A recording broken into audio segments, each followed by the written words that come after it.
C'est pourquoi au Bénin, il y a plusieurs personnes qui disent si c'est le client qui apporte les maçons, coffreurs, ferrailleurs, tout ça, je ne suis pas le chantier. Il y a des gens qui disent ça. Moi, j'en suis plusieurs. Je suis plusieurs chantiers où le client apporte ses ouvriers. Ça me dérange pas. Mais beaucoup refusent parce que après ça rentre dans des conflits à n'en point finir. Des guerres spirituelles, des attaques par-ci. Bon, les amis, on a vu qu'ici, il y a guerre spirituelle sur les chantiers. Si vous ne savez pas. Non, mais là, c'est même quelque chose qu'on ne dit pas souvent. Mais ça commence même par là d'abord. Les combats spirituels sur les chantiers. Ah bon? Oui. Il y a des chantiers où peut-être tu viens sur le chantier, tu ne sais pas ce qui t'arrive. Il y a des erreurs que tu ne vois pas. Oui.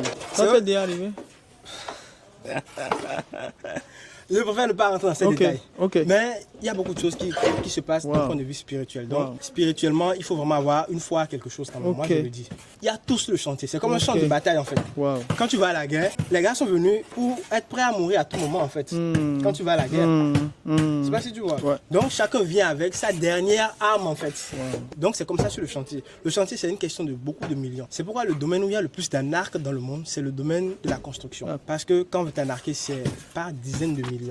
Là où il y a l'argent, on dit il y a le diable aussi. Donc les gens viennent avec tout ce dont ils sont capables. Ça fait que quand on veut faire la dalle par exemple, il faut faire très attention. On ne marche pas bizarrement sur les ordi en désordre. Sinon tu peux partir. Oh là là, c'est très vite arrivé. Sur la dalle par exemple, tu ne peux pas venir sur le chantier sans porter ton casque, c'est impossible. J'ai vu sous mes yeux, tu vois un peu comme on est là, on a déjà fait la dalle à ce niveau-là. Et le client voulait marcher pour aller au niveau de la terrasse. Il voulait juste marcher. Comme on est descendu là, il descendait juste pour aller au niveau de la terrasse. Et bizarrement, il a eu le réflexe de ne pas descendre de la terrasse comme ceci, mais il est descendu comme ceci de la terrasse pour regarder le rond, pour regarder en rond. C'est comme tu fais comme ça. Exactement. Mais quand il a fait ça, il y avait un ouvrier qui attendait déjà avec une brique prête à lâcher sur sa tête.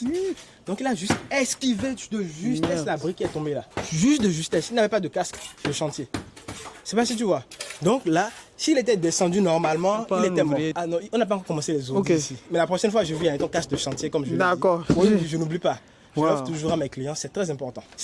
En fait, c'est très banal. Hein. En tant qu'ingénieur, tu marches quelque part sur le chantier, simplement, on te jette une brique de là-haut. Et on le dit qu'on ne sait pas celui qui a jeté la brique. Mais tu as reçu le coup déjà. Et tu sais, la tête, c'est fatal. Hein. Tu fais un petit choc et ta tête prend un coup, c'est terminé. Tu es foutu en fait. Donc, sur le chantier, il y a la mort aussi. Il faut dire la vérité, il y a la mort. Ça, je peux poser une question. Oui, allez-y. Est-ce que c'est l'entreprise qui va nous offrir les casques et les gilets ou bien c'est nous les contrôleurs Qui